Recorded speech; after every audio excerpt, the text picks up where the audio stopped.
जी अस्सलाम वालेकुम। हम क्लास का स्टार्ट करते हैं जी। आज हमने एमसीक्यूज करने हैं।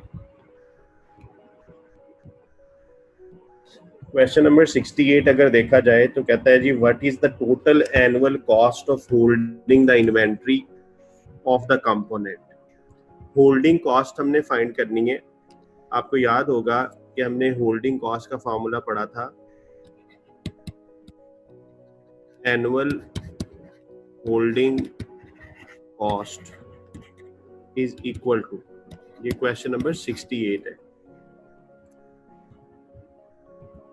Holding cost of 1 unit per annum into average inventory।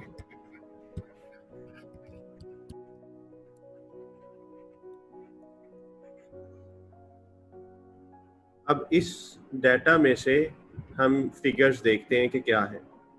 A manufacturing company uses 28,000 components at an even rate during the year. Each order placed with the supplier of the component is for 1500 components। यानी हम जब भी खरीदते हैं हम हमेशा 1500 components खरीदते हैं। Which is the economic order quantity, और यही EOQ है। The company holds a buffer inventory of 700 components.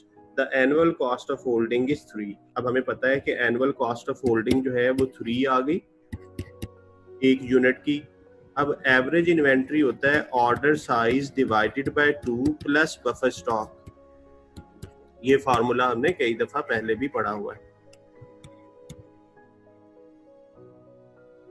अब इसको सॉल्व कर लेना।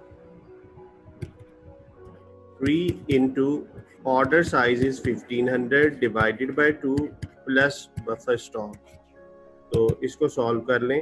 3 into 1450, 750 plus 700 तो 1450 आ गया। इसका जो आंसर होगा वो आपका बफर स्टॉक का आंसर है 3150 या 2250।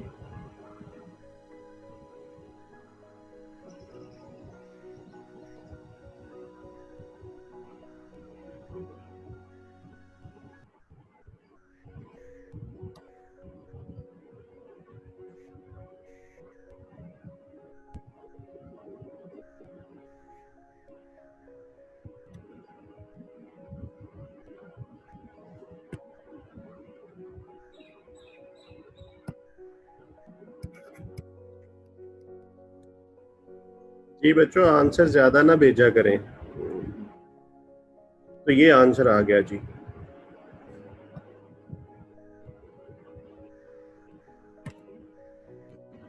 तो ये जी एनुअल होल्डिंग कॉस्ट हमने फाइंड कर ली। क्वेश्चन नंबर 68 को हमने सॉल्व कर लिया, ये ऑलरेडी हमने पढ़ा है। अब मसला ये है कि मुझे 3-4 तरह के आंसर आ गए हैं। अब जिन्होंने आंसर गलत दिया, बजाय इसके कि फार्मूला भी लिखा हुआ है, हर चीज दी है, उन्होंने आंसर गलत इसलिए दिया कि उनको कैलकुलेटर चलाना नहीं आता। तो बच्चों पास होने के लिए सिर्फ ये नहीं है कि आपको चीज आती ना हो। आप देखें आपको हर चीज आती है, हर चीज लिखी हुई है। मैंने आपसे आंसर पूछा तो आपने मुझे 2-3 आंसर भेज दिए, जबकि सही आंसर ये था।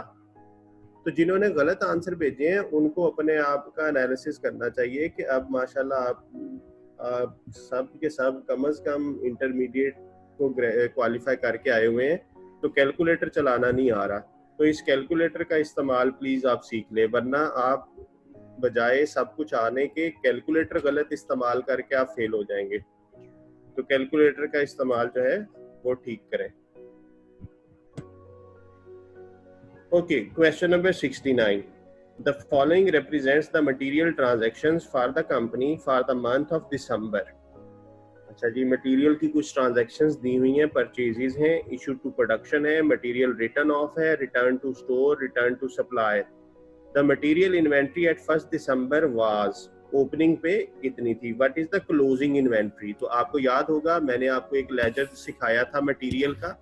तो अगर आपको वो मटेरियल के लेजर का फॉर्मेट आता है, डेबिट और क्रेडिट साइड दो साइड्स होती हैं, आपको पता है कि ओपनिंग बैलेंस इस तरफ आना होता है, जो आप परचेजेस करते हैं वो यहाँ आती हैं, जो परचेजेस रिटर्न हो जाती हैं वो इस तरफ जाएंगी, जो इशूड टू प्रोडक्शन है वो क्रेडिट साइड पे होता है, और जो रिटर्न टू स्टोर होता है वो इस तरफ आना होता है। ये हमने उस दिन पढ़ा था। तो क्लोजिंग बैलेंस इधर आना होता है। अब हम देखते हैं हमें क्वेश्चन में क्या क्या दिया हुआ है। ओपनिंग बैलेंस उसने दिया हुआ है 15,000 का, हमने खरीदारी की है 176,000 की, इशू टू प्रोडक्शन हुआ है 165,000, मटेरियल रिटर्न ऑफ, तो जो राइट ऑफ होता है वो भी इस तरफ आएगा, write off is 4,000, return to store is 9,000, return to supplier 8,000। अब आप इस लेजर का टोटल करें। डेबिट साइड का टोटल क्या आया, डेबिट साइड का टोटल बताइए।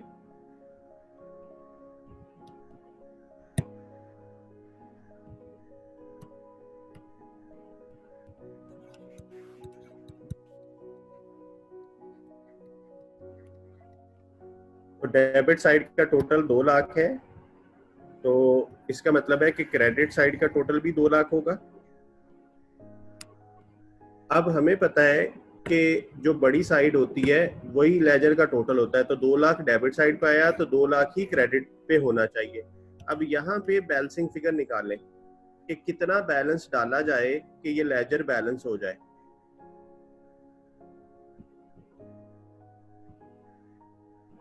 I think 31,000। आंसर मैं देख लेता हूँ जी, कितना बैलेंस इसमें लिखा जाए कि ये लेजर बैलेंस हो जाएगा।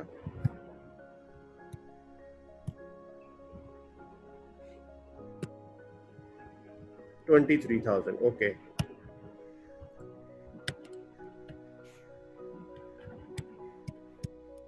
तो क्या 23,000 ऑप्शन में है? Yes, this is the C option. तो ये जी, अगर आपको लेजर बनाना आता था, सारी चीजें दी हुई थी, और मैंने उस दिन बताया भी था कि कोई एक चीज मिस कर देता है तो लेजर से एमसीक्यूज इस तरह आएगा। तो अगर आपको फॉर्मेट याद था तो फिर कोई इशू नहीं। Question number 70, which of the following statement is correct?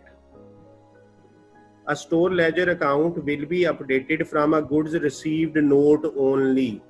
आपको याद होगा जब मैंने आपको ये बताया था कि स्टोर लेजर कार्ड किससे अपडेट होता है, तो मैंने बताया था एक गुड्स रिसीव्ड नोट से और एक रिटर्न नोट से। तो यहाँ पे उसने कहा है सिर्फ और सिर्फ गुड्स रिसीव्ड नोट से अपडेट होता है, तो ये स्टेटमेंट तो गलत हो गई पहले वाली। A store requisition will only detail the type of the product required by a customer. अब देखें यहाँ पे भी कहता है कि स्टोर requisition सिर्फ और सिर्फ ये बताता है कि हमें क्या चाहिए। आपको याद होगा कि स्टोर requisition ये भी बताता है कि कितना चाहिए, तो ये रिस्ट्रिक्ट कर रहा है ओनली का वर्ड कि ये सिर्फ और सिर्फ वो बताता है कि मुझे क्या चाहिए, जबकि ये भी बताता है कि मुझे कितना चाहिए। तो इट मीन्स अगेन ये ओनली के वर्ड की वजह से ये स्टेटमेंट गलत हो गई। The term lead time is best used to describe the time between receiving an order and paying for it. अब देखें यहाँ पे भी उसने कितना ट्रिक खेला है कि लीड टाइम की डेफिनेशन को आधी सही लिखा कि time between placing an order and paying for it. तो ये पेइंग फॉर इट नहीं होता, इसका लीड टाइम की डेफिनेशन ये है कि ऑर्डर कब किया था, the time between placing an order and receiving of goods. तो ये कहता है पेइंग फॉर इट, यानी पेमेंट नहीं है, तो अगेन ये डेफिनेशन भी गलत हो गई। तो इट मींस एक ही ऑप्शन बची है, वो करेक्ट है। अब वो हम देखते हैं क्या वो वाकई करेक्ट है भी या नहीं, उसे पढ़ लेते हैं। To make an issue from store authorization should be required, बिल्कुल सही है। जब भी हमने इशू करना है तो हमें ऑथोराइज्ड आनी चाहिए रिक्वेजिशन, तो ऑथराइजेशन होनी चाहिए। ऑथराइजेशन का मतलब क्या होता है? साइन एंड स्टैंप किए हो उस डॉक्यूमेंट को, तो ये statement D is the right answer. What is the correct description of a perpetual inventory? Perpetual inventory की कहता है करेक्ट डिस्क्रिप्शन क्या होती है। तो आप फौरन जब सवाल पढ़ें आपने उसकी ऑप्शंस पढ़ने नहीं लग जाना, आपने अपने माइंड को जरा डबल क्लिक करना है कि यार ये परपेचुअल इन्वेंट्री होता क्या था। तो जब आपने सोचा तो आपको पता चला कि परपेचुअल इन्वेंट्री सिस्टम एक ऐसा सिस्टम होता है जिसमें हम इन्वेंट्री को डेट वाइज रिकॉर्ड करते हैं। The counting and the valuing of the selected items on a rotating basis. Rotating का मतलब होता है कि किसी फिक्स्ड टाइम के बाद। The recording as they occur, the receipt of issues and resulting balance of the individual items of inventory। कहता है जैसे ही कुछ आता है वैसे लिख लेते हैं। The recording of inventory that is constantly changing। कहता है उस इन्वेंट्री को लिखते हैं जो हर रोज चेंज हो, constantly changing। The counting and the valuing of inventory on a regular basis। तो अब हमने इसका बताना है कि इसका आंसर क्या होगा। तो आपके ख्याल में क्यों कौन सा आंसर है, मुझे जरा भेजिएगा। आपके ख्याल में क्या आंसर आता है?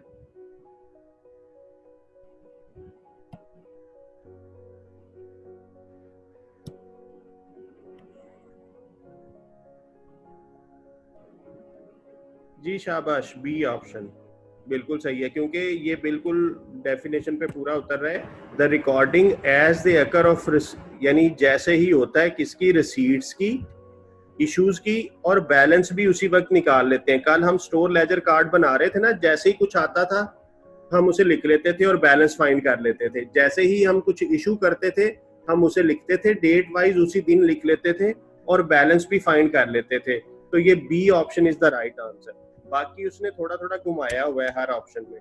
कुछ लोगों ने डी कहा है, तो डी कहता है the counting and the valuing inventory on a regular basis. देखें उसने ब्रैकेट में मेंशन भी कर दिया कि हफ्ते के बाद। तो जब हमने टाइम पीरियड स्पेसिफाई कर दिया तो ये पीरियोडिक हो गया। अब उसने कंफ्यूजन क्या क्रिएट किया, रेगुलर का वर्ड भी लिख दिया है और साथ में टाइम भी लिख दिया है। तो कहता है मैं रूटीन में हर हफ्ते चेक करूंगा। तो जब आप रूटीन में हर हफ्ते चेक करेंगे तो ये पीरियोडिक हो जाएगा। तो डी आंसर नहीं है, B is the right answer. जी इस सॉल्यूशन का स्क्रीनशॉट अगर लेना है तो ले लें।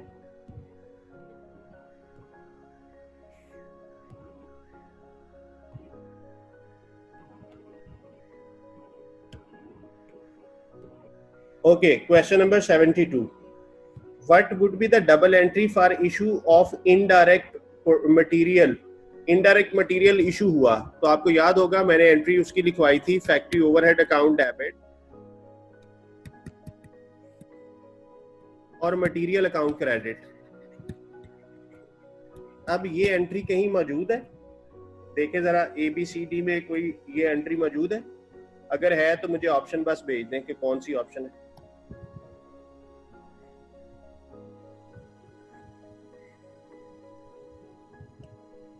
जी शाबाश, बी ऑप्शन बिल्कुल सही है। Production overhead, control account debit और मटेरियल अकाउंट क्रेडिट। इसके अलावा कोई एंट्री इस एंट्री से मैच नहीं हो रही।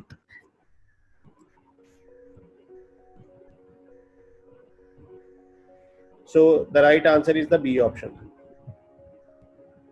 क्वेश्चन नंबर 73 को जरा ध्यान से देखिएगा।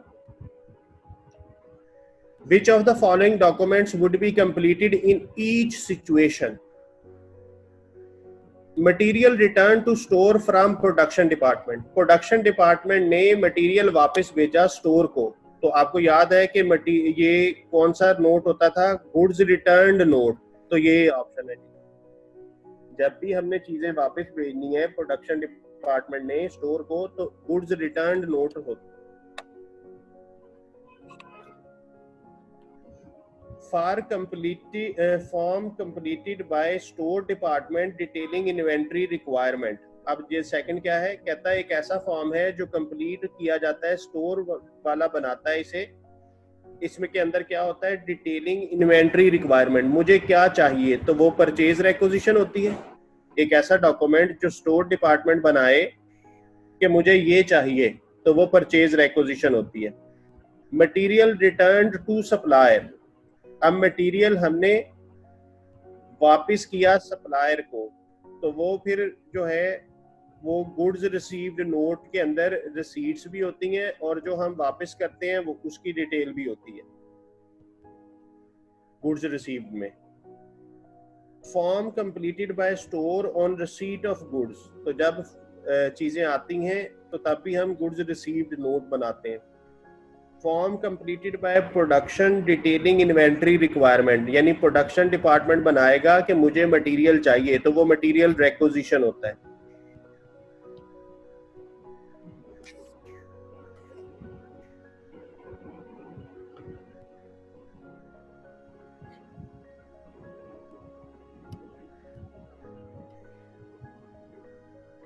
जी ओके हो गया। तो ये उसने डेफिनेशन ही पूछी थी कि कौन कौन सी चीज जो है वो हम बनाते हैं। Question number 74, which of the following will be completed by a production department requiring new materials to be obtained from supplier। कहता है प्रोडक्शन डिपार्टमेंट ने कौन सी चीज बनानी है कि जब उसने नया मटेरियल खरीदना है, किससे? सप्लायर से। तो क्या ख्याल है? परचेज ऑर्डर बनाता है, डिलीवरी नोट बनाता है, गुड्स रिसीव्ड नोट बनाता है, या गुड रिक्विजिशन नोट बनाता है? जी मैं आपके आंसर का वेट कर रहा हूँ, गैस करें। शाबाश, सी ऑप्शन, वेरी गुड। ठीक है, क्योंकि देखें जब आपने नया मटेरियल खरीदना है तो रिक्विजिशन चाहिए। तो रिक्विजिशन जो है अगर स्टोर बनाएगा तो वो परचेज रिक्विजिशन होती है, प्रोडक्शन वाला बनाएगा तो वो मटेरियल रिक्विजिशन है। तो इसलिए ये रिक्विजिशन नोट जो है वो एक ही जगह लिखा हुआ है, वो ये है।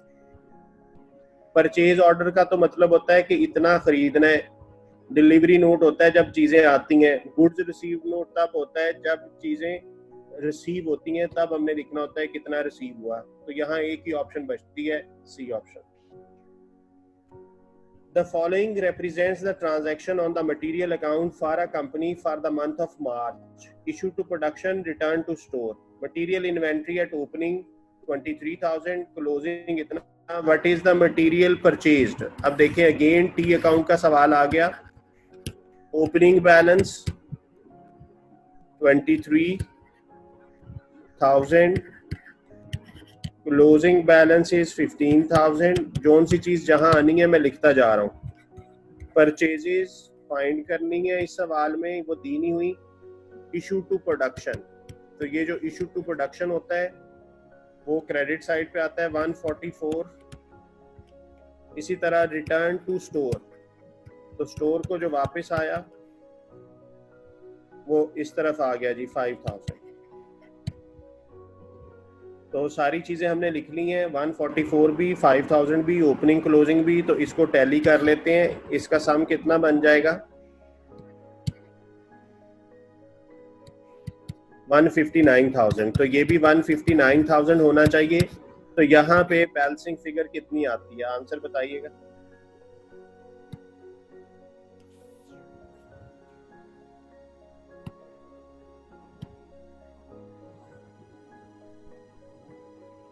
जी शाबाश, 131। तो ये 131,000 जो है ये आंसर आ गया जी। यहाँ पे आप 131 लिख देंगे कि हमने 1,31,000 की परचेजेस की है जी। इस पेज का स्क्रीनशॉट अगर लेना है तो ले लें।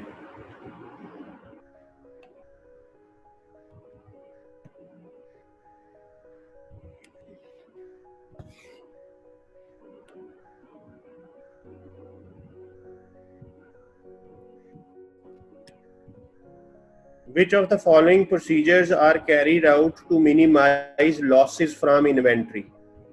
कहता है क्या किया जाए कि लॉसेस कम से कम हो। Use of standard cost for purchase, restricted access to store, regular stock taking. हम चाहते हैं कि हमारी इन्वेंट्री जाया ना हो, तो एक काम तो ये करें कि रेगुलर बेसिस पे चेकिंग हो, regular stock taking. Stock taking का मतलब बताया था कि जाके चीजों को देखें, और रिस्ट्रिक्टेड एक्सेस टू स्टोर कि हर कोई स्टोर में ना जाए। तो इट मींस ये बी ऑप्शन बनेगी जी। अच्छा, पहली स्टेटमेंट जो है, जो स्टेटमेंट 1 है, मैंने उसे क्यों नहीं लिया? क्योंकि वो कहता है जी स्टैंडर्ड कॉस्ट को यूज करें। स्टैंडर्ड कॉस्ट को यूज करना कोई गारंटी नहीं है कि चीजें नहीं चोरी होंगी। तो चीजें जो लॉसेस हैं वो इन्हीं दो से अकाउंट फॉर होते हैं। जो कॉस्ट का यूजेज है वो तो सिर्फ एक आइडिया देता है कि चीज इतने रुपए की खरीदनी है। स्टैंडर्ड कॉस्ट का मतलब है कि आपने जब भी कुछ खरीदना है तो वो कितने का होना चाहिए, तो वो एक स्टैंडर्ड रेट है। तो स्टैंडर्ड रेट जो है वो लॉस को कम नहीं करेगा। तो स्टेटमेंट 1 जो है वो इररेलेवेंट है, इसीलिए हमने ऑल ऑफ द देम नहीं किया, हमने बी ऑप्शन को सिलेक्ट किया। अच्छा जी, क्वेश्चन नंबर 77। ओपनिंग इन्वेंट्री दी हुई है, सेल्स की है इतनी, परचेजेस हुई इतनी, सेल्स परचेजेस सेल्स, ठीक है। The periodic weighted average for the month is calculated as, अब periodic weighted average है, perpetual नहीं है। जब भी periodic weighted average होगा हमेशा लिखेगा सवाल के अंदर, याद रखिएगा कि MCQs या कोई भी क्वेश्चन हो, जब भी कभी periodic weighted average रिक्वायर हुआ ना तो वो मेंशन करेगा सवाल में। अगर वो जस्ट weighted average का वर्ड लिखे तो इट मीन्स है कि वो perpetual है, वो periodic नहीं है। पीरियोडिक का क्वेश्चन जब भी होगा लिखा जाएगा the periodic weighted average for the month is calculated as follows. ये उसने उसका फॉर्मूला भी दे दिया, लेकिन ये फॉर्मूला हमें आता है, कल मैंने आपको सिखाया था। Which of the following statement is true? Closing inventory is higher than the FIFO instead of the periodic weighted average. अच्छा, इसमें हमने हायर और लोअर को देखना है, तो इट मींस हमें पहले इसको फर्स्ट इन फर्स्ट आउट से सॉल्व कर लेना चाहिए और फिर पीरियोडिक वेटेड एवरेज की तरफ जाना चाहिए। अब पीरियोडिक वेटेड एवरेज का जरा मुझे रेट तो कैलकुलेट करके बताएं कि पीरियोडिक वेटेड एवरेज अगर मैं यूज करूं तो क्या रेट आएगा। मैं वेट कर रहा हूँ जी, रेट कैलकुलेट करते हैं पीरियोडिक वेटेड एवरेज का, ये आपको डाटा दिया हुआ है।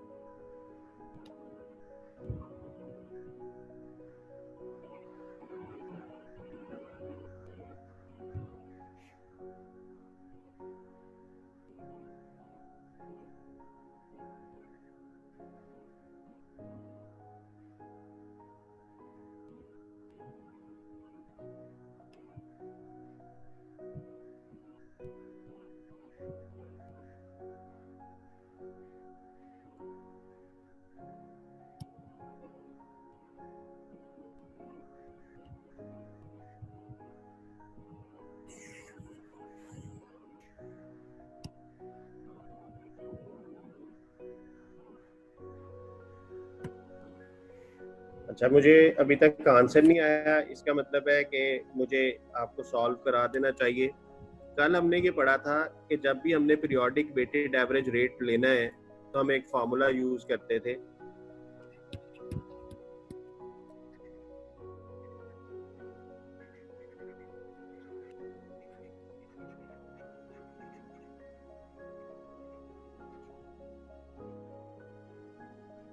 ओपनिंग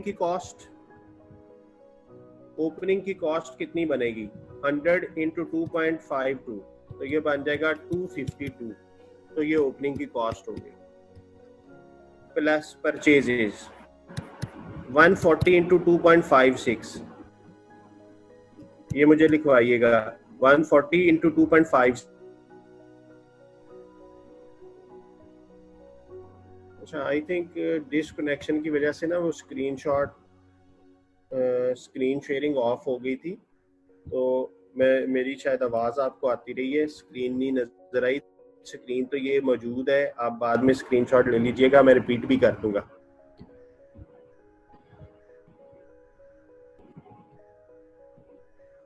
हमने यहाँ पे सबसे पहले periodic weighted average rate calculate किया है। Periodic weighted average rate calculate करने के बाद हमने वैल्यू ऑफ इन्वेंट्री फाइंड की है एफको में। तो वैल्यू ऑफ इन्वेंट्री का फार्मूला होता है closing units into per unit rate. तो रेट हम ऑलरेडी फाइंड कर चुके थे, यूनिट्स हमने फाइंड किए, मल्टीप्लाई किया। अब जब हमने रिक्वायरमेंट देखी, ऑप्शंस देखी, तो वो कंपैरिजन कर रहा है कि फर्स्ट इन फर्स्ट आउट और लास्ट इन फर्स्ट आउट के साथ कितना डिफरेंस होगा। जब भी हमें डिफरेंस फाइंड करना है तो हमारे पास वो दोनों चीजें होनी चाहिए। मसलन अगर मुझे डिफरेंस लेना है एवको का और फर्स्ट इन फर्स्ट आउट का, तो मेरे पास दोनों आंसर होने चाहिए, एवको का आंसर भी होना चाहिए, फर्स्ट इन फर्स्ट आउट का आंसर भी होना चाहिए। इसी तरह अगर मुझे लाइफो से कंपेयर करना है तो मेरे पास एवको का आंसर होना चाहिए, लाइफो का आंसर भी होना चाहिए। तो ये मैंने एवको का तो आंसर निकाल लिया, पीरियोडिक वेटेड एवरेज का क्लोजिंग स्टॉक का आंसर निकाल लिया। अब मुझे क्लोजिंग स्टॉक चाहिए under first in first out. तो क्लोजिंग की वैल्यू अब मुझे चाहिए under first in first out. अब एक तरीका तो है स्टोर लेजर कार्ड बना लो। स्टोर लेजर कार्ड में ओपनिंग लिखें, परचेजेस लिखें, बैलेंस निकालें तो आंसर आ जाएगा। तो वो तो टाइम कंजम्पशन है लेकिन आंसर आ जाएगा। लेकिन अगर हम चाहें तो हम डायरेक्ट भी निकाल सकते हैं। अब डायरेक्ट कैसे कैलकुलेट होगा? अब जरा आपने ध्यान से स्क्रीन पे देखना है और मेरी बात सुननी है। फर्स्ट इन फर्स्ट आउट में रूल ये होता है जो पहले आता है पहले उसे बेचते हैं। इसका मतलब है ये जो 100 यूनिट पड़े हुए थे ना मेरे पास, इसमें से 20 चले गए तो बाकी बच गए मेरे पास 80। फिर मैंने 140 और खरीदे, तो इसका मतलब है जब मैंने 90 बेचने हैं तो पहले 80 वो जाएंगे जो पहले से पड़े हुए थे। तो इस 140 में से 10 चले गए, 130 पड़े रहे। फिर मैंने 200 और खरीदे। अब जब मैंने 200 और खरीदे तो मेरे पास बैलेंस में 130 वो हो गए जो इस रेट पे खरीदे हुए थे और 200 वो हो गए जो इस रेट पे खरीदे हुए थे। अब मैंने दोबारा 180 यूनिट बेचने हैं। तो फर्स्ट इन फर्स्ट आउट के रूल के मुताबिक 130 जो पड़े थे ये वाले रेट के, ये पहले सेल होंगे और बाकी के 50 इसमें से जाएंगे। तो पता ये चला कि जो क्लोजिंग में 150 यूनिट बचा हुआ है वो इस रेट वाला है। देखिए मैंने स्टोर लेजर कार्ड बनाया ही नहीं, मैंने जुबानी देख लिया है कि मेरे पास 100 यूनिट पड़े थे, मैंने 20 बेच दिए तो 80 रह गए। फिर मैंने 140 खरीदे तो 80 एक पड़े हैं, 140 एक पड़े होंगे, 90 मैंने बेचने हैं तो 80 पहले वो बिकेंगे जो पहले के आए हुए हैं। तो इट मींस आपके 80 यूनिट वो सेल हो गए तो 140 में से भी 10 चले गए, 130 बच गए।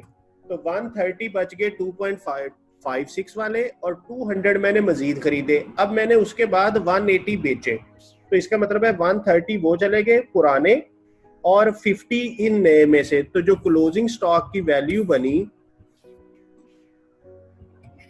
क्लोजिंग वैल्यू, तो वो इक्वल होगी closing units into per unit rate. अब क्लोजिंग यूनिट्स कितना है? 150 और आखिर पे जो खरीदे थे 200, उस पे रेट लगा था 2.78 का इनटू 2.78। तो क्लोजिंग की वैल्यू कितनी बन गई?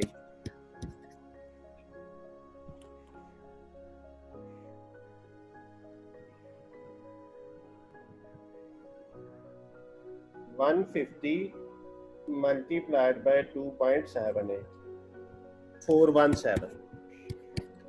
अब देखें आपकी इन्वेंट्री की वैल्यू इधर कितनी आई थी, इधर कितनी आई, तो डिफरेंस कितना हुआ? 417 माइनस 397। पॉइंट्स को अगर राउंड करना है तो कर लेते, नहीं तो ऐसे भी लिख लें। तो कितना डिफरेंस आ गया?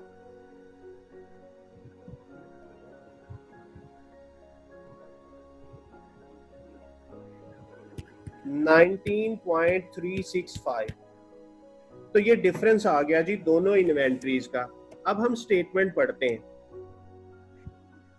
स्टेटमेंट ए कहता है closing inventory is 19.5 higher when using FIFO instead of periodic weighted. तो ऐसा ही है, मेरा तो ख्याल है ऐसा ही है कि FIFO में इन्वेंट्री बड़ी है। कितना बड़ी है? इस रकम के बराबर।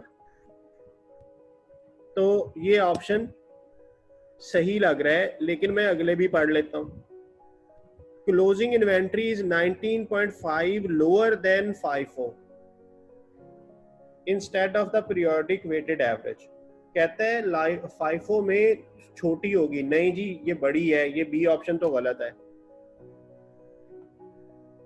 क्लोजिंग इन्वेंट्री 17.5 हायर व्हेन, नहीं ये भी फाइफो में तो ये गलत है, सी ऑप्शन भी गलत हो गया। क्लोजिंग इन्वेंट्री 17.5 लोअर, नहीं ये गलत है, ए आंसर जो है वो राइट आंसर है।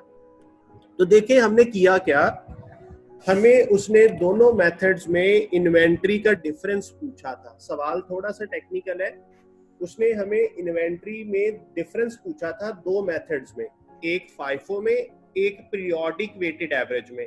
तो हमें पता है कि वैल्यू ऑफ इन्वेंट्री जो है वो इक्वल होती है कि कितने यूनिट्स थे पर यूनिट रेट क्या है। तो फाइफो में तो हमने जुबानी कैलकुलेशन कर ली, ये आ गई वैल्यू ऑफ इन्वेंट्री।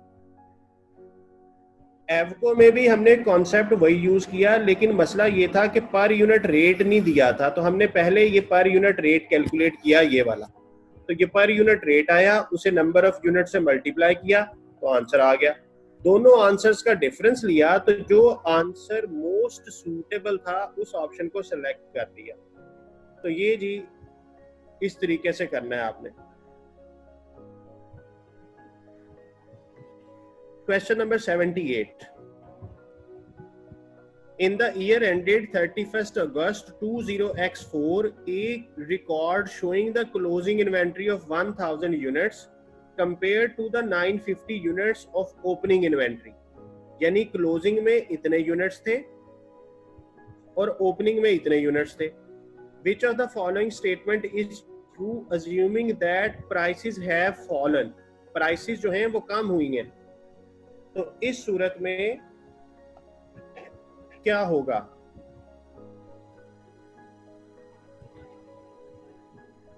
कहता है closing inventory and profits are higher using FIFO than AVCO. अब ये वही बात है जो कल मैंने आपको सिखाई थी, तो मैं उसको आज यहां पे लिख देता हूं। हमने तीन चीजें देखनी होती हैं, प्रॉफिट, क्लोजिंग इन्वेंट्री और कॉस्ट ऑफ सेल्स। और तीन ही मेथड होते हैं हमारे पास, फर्स्ट इन फर्स्ट आउट, एवको और लाइफो। अब कल जब मैंने आपको लिखवाया था तो मैंने इन्फ्लेशन वाला सिनेरियो लिखवाया था।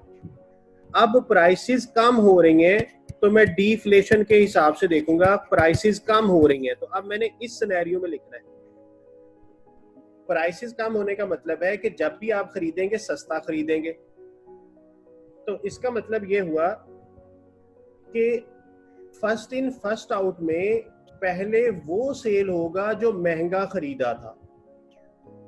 क्यों? क्योंकि अब हर आने वाली परचेज सस्ती है, प्राइसेस हैज फॉलन, गिर रही हैं प्राइसेस।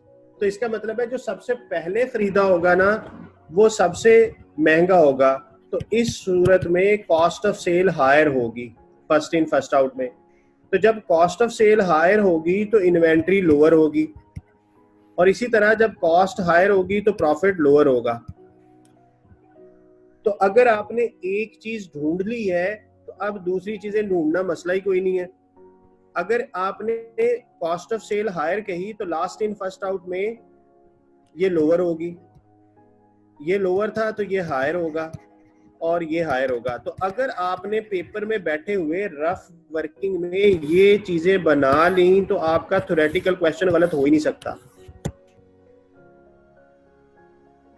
अब इसको सामने रख लें और आपके पास ऑप्शंस मौजूद हैं, तो मुझे राइट ऑप्शन बता दें कि क्या बनेगी। ये डिफ्लेशन में मैंने बनाया है, इन्फ्लेशन में नहीं। अगर आप इसको कंपेयर करने बैठ गए कल के लेक्चर के साथ तो ये उल्टा है उससे। कल हमने इन्फ्लेशन वाले सिनेरियो में बनाई थी यही चीजें, और आज मैंने प्राइसेस जब कम हो रही हैं उस सूरत में बनाया है। तो कल वाले के साथ कंपेयर नहीं करना कि कल तो सर ने ऐसे कराया था आज इस तरह करा दिया है, तो आज सिनेरियो डिफरेंट है जी। अब देखें ये आपके सामने बना लिया हमने, और अब आप मैच करें कि कौन सा आंसर राइट आंसर है।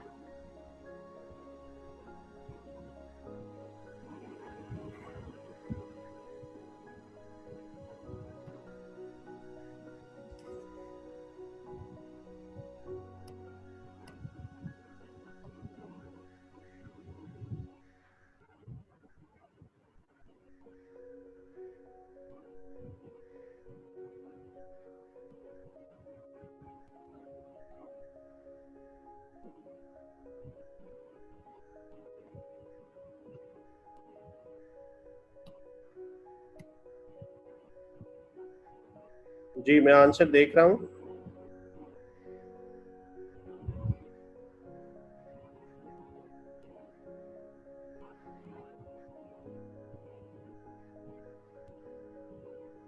सी और बी दो ऑप्शन आ रहे हैं, मैं पढ़ देता हूँ। बी कहता है closing inventory and profit are lower using FIFO than AVCO. जी फाइफो में देखें प्रॉफिट और क्लोजिंग इन्वेंट्री दोनों लोअर है, क्योंकि आपको पता है ये हाई फिगर है, फिर उससे छोटी ये होगी, फिर सबसे छोटी फिगर ये होगी। तो ये बी ऑप्शन तो ठीक लग रही है। अब सी को देख लेते हैं, जिन लोगों ने सी कहा है closing inventory is higher and the profit is lower. अच्छा सी जो है ये किसी सूरत में नहीं बन रहा था।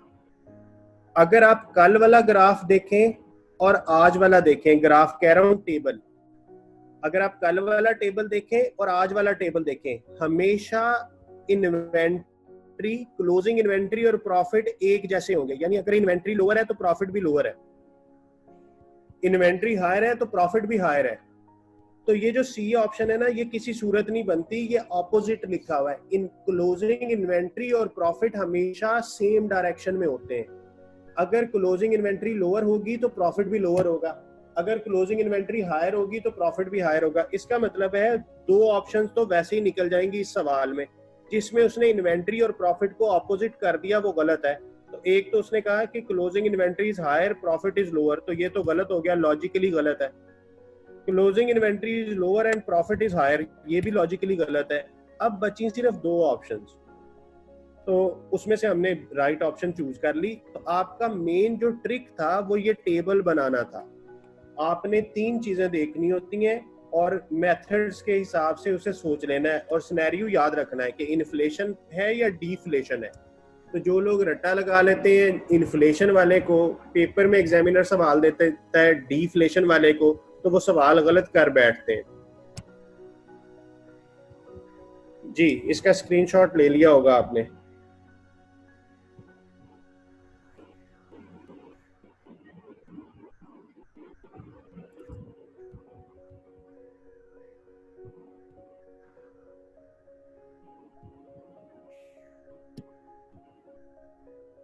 Okay, question number 79.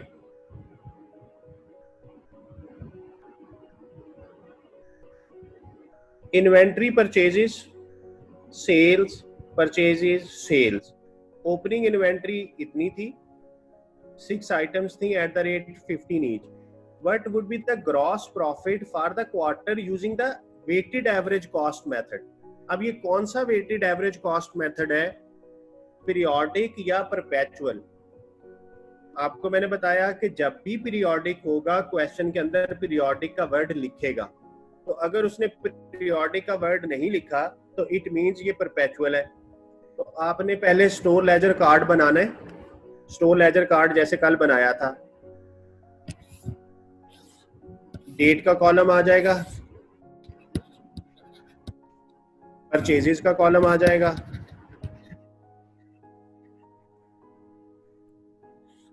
फिर सेल का कॉलम आ जाएगा, फिर बैलेंस आ जाएगा, और फिर इनको फर्दर 3-3 कॉलम में डिवाइड कर देना।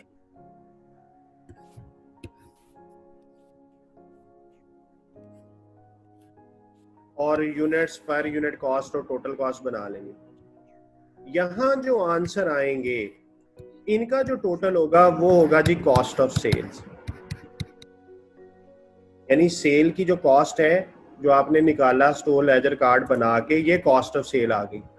अब उसने हमसे पूछा है ग्रॉस प्रॉफिट, तो ग्रॉस प्रॉफिट का फॉर्मूला होता है revenue minus cost of cell.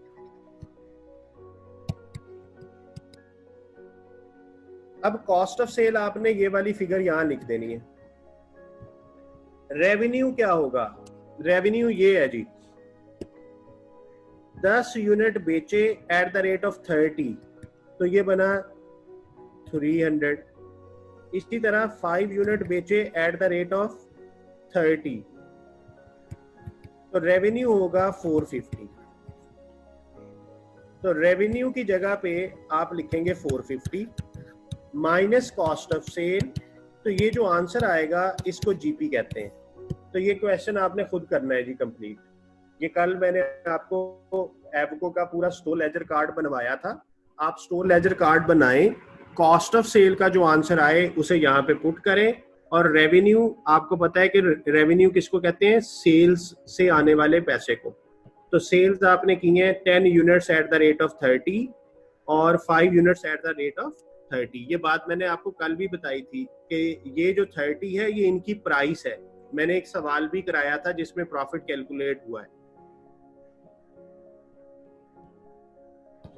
Question number 80, your firm value the inventory using weighted average costing at 1st October 20x8 there was 60 units inventory valued at 12 each। अच्छा, ये भी again store laser card बनाना है weighted average में, तो ये भी आपने खुद से करना है। 79 70 80 ये आप खुद करेंगे। अगर नहीं होगा तो फिर जब आप मेरे से पूछेंगे मैं आपको बता दूंगा। अच्छा, इनके सॉल्यूशन ये मैं कहाँ से आपको प्रैक्टिस करा रहा हूँ, ये प्रैक्टिस क्वेश्चन जो है ये कैप्लान की किट के क्वेश्चन है। आपको ये ऑलरेडी मटेरियल मिला हुआ है कैप्लान की किट, ये उसके क्वेश्चंस हैं और इसके आखिर में सॉल्यूशन मौजूद होते हैं। तो इसलिए इसको करने के बाद सॉल्यूशन से टैली कर लीजिएगा। तो अगर कोई मसला हो ना समझ आए तो फिर आप पूछ सकते हैं।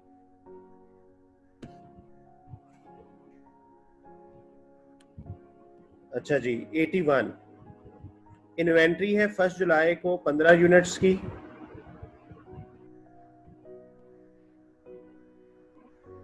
और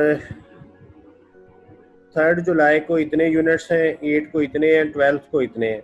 what would be the closing inventory using first in first out. तो इसको जुबानी भी किया जा सकता है, क्लोजिंग ही बताना है सिर्फ। देखें, ओपनिंग में 15 थे जो हमने इस रेट पे खरीदे थे, उनमें से हमने 5 बेच दिए, तो इसका मतलब है बैलेंस क्या बचा, 10। 15 थे, 5 चले गए, तो 10 बच गए। फिर मैंने 10 और खरीदे, ये 10 बचे हैं जी 3 वाले, और फिर मैंने 10 और खरीद लिए 3.5 वाले, और फिर उसके बाद मैंने 8 बेचे। तो ये फर्स्ट इन फर्स्ट आउट है, तो इसका मतलब है कि वो बच गए, वो इसमें से गए होंगे। तो जो बैलेंस बचा वो 2 यूनिट बच गए 3 रुपए वाले, और 10 यूनिट बच गए 3.5 वाले। तो इसका आंसर क्या बनेगा, 2 इंटू 3 6 35। तो इनका टोटल क्या हो जाएगा, 41। ये आंसर आ गया। तो देखें, पूरा लेजर कार्ड बनाने की जरूरत नहीं है। हमने क्या किया, हमने जुबानी कैलकुलेशन कर ली। तो मैंने कहा था ना, एक वक्त आएगा आप इतने एक्सपर्ट हो जाएंगे कि आप लेजर कार्ड बनाएंगे ही नहीं। तो वो वक्त बस अनकरीब आप पे आने वाला है। 15 यूनिट थे, 5 आपने बेच दिए, तो 10 बच गए आपके पास। फिर आपने 10 और खरीदे, फिर आपने 8 बेचे। तो first in first out use कर रहे हैं, तो जाहिर बात है वो 3 वाले जाएंगे, तो उनमें से 2 बच गए, और 10 ये वाले वैसे ही पड़े हैं। तो 41 आंसर आ गया। ये 81 का सोल्यूशन भी फौरन ही हो गया। In the times of rising prices, ये सिचुएशन क्या है कि जब प्राइसेस बढ़ रही हैं, तो दोबारा बनाना है अगर, तो मैं बना देता हूं। कॉस्ट ऑफ सेल, प्रॉफिट और क्लोजिंग, 3 चीजें हमने देखनी होती हैं, और मेथड 3 है, फर्स्ट इन फर्स्ट आउट, एवको, और लास्ट इन फर्स्ट आउट। और हम सिनेरियो कौन सा बनाने लगे हैं, इन्फ्लेशन वाला। इन्फ्लेशन क्या होता है कि हर दफा हमें महंगी चीज मिलेगी। तो फर्स्ट इन फर्स्ट आउट में कॉस्ट ऑफ सेल लो हो जाएगी, और लास्ट इन फर्स्ट आउट में हायर हो जाएगी। वजह क्या है कि अब चीजें महंगी मिल रही हैं। तो फर्स्ट इन फर्स्ट आउट में पहले किसे बेचेंगे, जो सस्ती खरीदी थी। तो कॉस्ट ऑफ सेल लो, ये हाई। और मैंने बताया था कि अगर एक चीज बन गई है तो अब बाकी कॉलम तो बनाने जो है वो मसला ही कोई नहीं है। अगर कॉस्ट ऑफ सेल लो है तो प्रॉफिट क्या होगा, हायर होगा। और अगर कॉस्ट ऑफ सेल लोअर है तो ये क्या होगा, हायर होगा। और ये हायर था तो ये दोनों चीजें क्या होंगी, लोअर होंगी। अब इसको सामने रखते हुए आप देखें कि कौन सी ऑप्शन राइट ऑप्शन बन रही है। जी, क्या करना है, the valuation of inventory using first in first out method as opposed to AVCO, यानी हमने फर्स्ट इन फर्स्ट आउट को और एवको को कंपेयर करना है, लाइफो के साथ कंपेयर नहीं करना, हमने सिर्फ फर्स्ट इन फर्स्ट आउट को एवको से कंपेयर करना है। तो देखें फर्स्ट इन फर्स्ट आउट में कॉस्ट ऑफ सेल लोअर होगी, तो इसका मतलब है या ए ऑप्शन बन सकता है या बी ऑप्शन बन सकता है, सी और डी तो आउट हो गए। अच्छा, अब ये सी और डी तो आउट हो गए, और देखें प्रॉफिट और इन्वेंट्री अगर अपोजिट है तो ये ऑप्शन भी गलत होता है।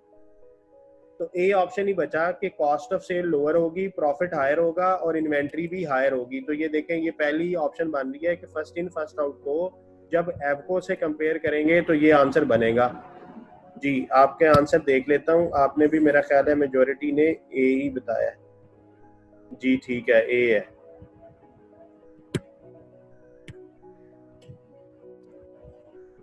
जी इस पेज का अगर स्क्रीनशॉट लेने तो ले लें।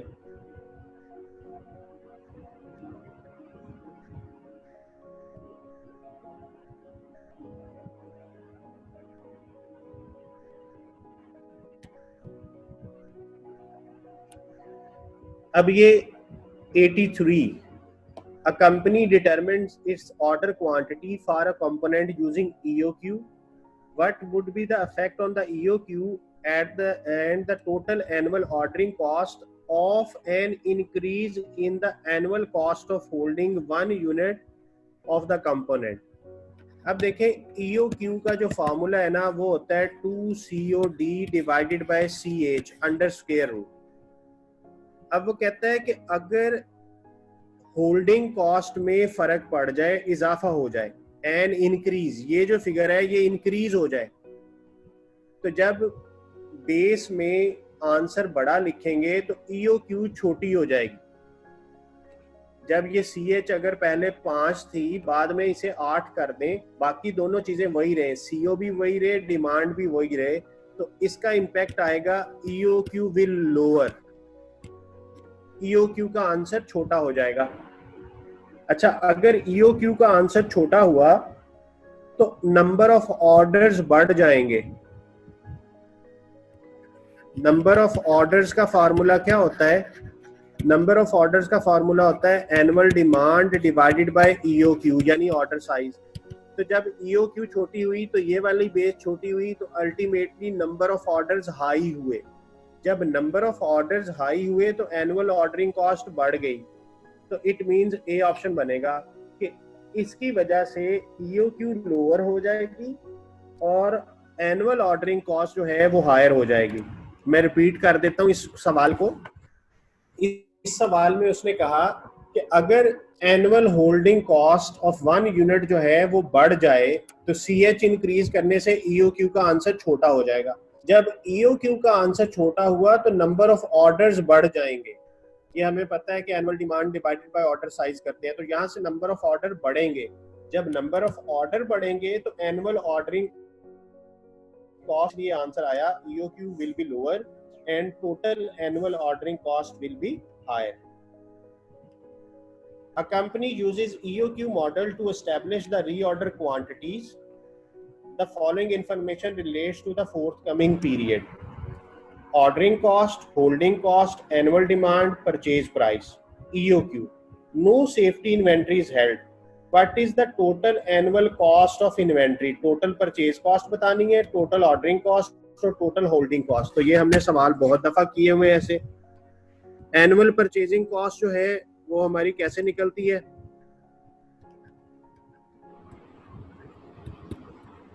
अस्सलाम वालेकुम। जी वालेकुम सलाम। टाइम हो गया सर, थैंक यू। जी मुझे ये सवाल कंप्लीट कर लेने दें। ठीक है sir, thank you. Okay, purchasing price is 40 into annual demand 20,000। तो इसका आंसर निकाल लें। एनुअल ऑर्डरिंग कॉस्ट, इसका फॉर्मूला होता है cost per order into number of orders. Cost per order in this question is 25, number of order is annual demand divided by order size is 500 EOQ। तो यहां से आप इसका आंसर भी निकाल लें। देन एनुअल होल्डिंग,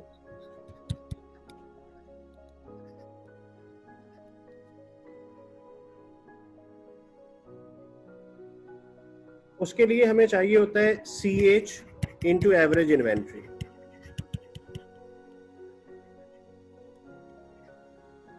उसने लिखा हुआ है holding cost is 10% of purchase price. तो परचेज प्राइस कितनी थी 40, तो 40 का 10% लेना है आपने, into average inventory, order size divided by 2 plus buffer stock. तो बफर स्टॉक है नहीं, तो इसको सॉल्व कर लेना है। अब इसको और इसको टोटल कर लें तो ये जो आंसर आएगा वो आपका ये आंसर होगा। ठीक है जी, तो ये क्वेश्चन नंबर 84 का ये आंसर आ जाएगा। इसका भी आप स्क्रीनशॉट ले लें। मैं आप लोगों की एक क्लास रखूंगा होपफुली फ्राइडे को, वो मैं खुद से अरेंज करूंगा अपने होस्ट से, जैसे मैंने पहले एक दफ़ा क्लास अरेंज की थी। तो मैं उसका लिंक आपको शेयर कर दूंगा गूगल क्लास में भी, और आपको व्हाट्सएप ग्रुप्स में भी मैं आज भेज दूंगा। तो फ्राइडे को इंशाल्लाह हम एक क्लास रखेंगे, होपफुली हम सेकंड हाफ में रखेंगे, क्योंकि मुझे पता है कि कुछ बच्चों की फर्स्ट हाफ में क्लासेस होती हैं, तो हो सकता है हम अफ्तारी के बाद रखें फ्राइडे वाले दिन। मैं ये चाहता हूँ कि मैं आपको MCQs कंप्लीट करा दूँ, क्योंकि जो नेक्स्ट वीक है वो ईद की वजह से ऑफ हो जाएंगी, कुछ क्लासेस हो सकता है तीनों ऑफ हो जाए, वो बता देंगे आपको ईद की वजह से जो ऑफ हो रहा है। तो मैं ये चाहता हूँ कि आपकी ब्रेक ना आए, आपके MCQs कंप्लीट हो जाए। तो मैं आपको कल इंशाल्लाह इसका लिंक गूगल क्लास में और व्हाट्सएप पे आपके साथ शेयर कर दूंगा। फ्राइडे को हम इसकी क्लास रखेंगे, तो आपने वो वाली क्लास मिस नहीं करनी। हमने इसके MCQs कंप्लीट करने हैं, और फिर जब हम ईद के बाद आएंगे इंशाल्लाह तब हम नया चैप्टर स्टार्ट करेंगे। तो अगर ब्रेक आ गई तो आप सब लोगों को भूल जाएगा, इसलिए मैं चाहता हूं कि आप उस क्लास को ज़रूर अटेंड करें। तो आपने पहले भी जिस तरह अटेंड की थी, ऑलमोस्ट 80 लोगों ने पार्टिसिपेट किया था, तो मैं उम्मीद करता हूं कि आप इस क्लास को भी अटेंड करेंगे जो मैं फ्राइडे को रखूँगा। वो मैं खुद से अरेंज करूँगा और उसका लिंक मैं आपको भेज दूँगा। ठीक है जी, आज के लिए फिर इतना ही। अपना ख्याल रखिएगा। अल्लाह हाफ़िज़।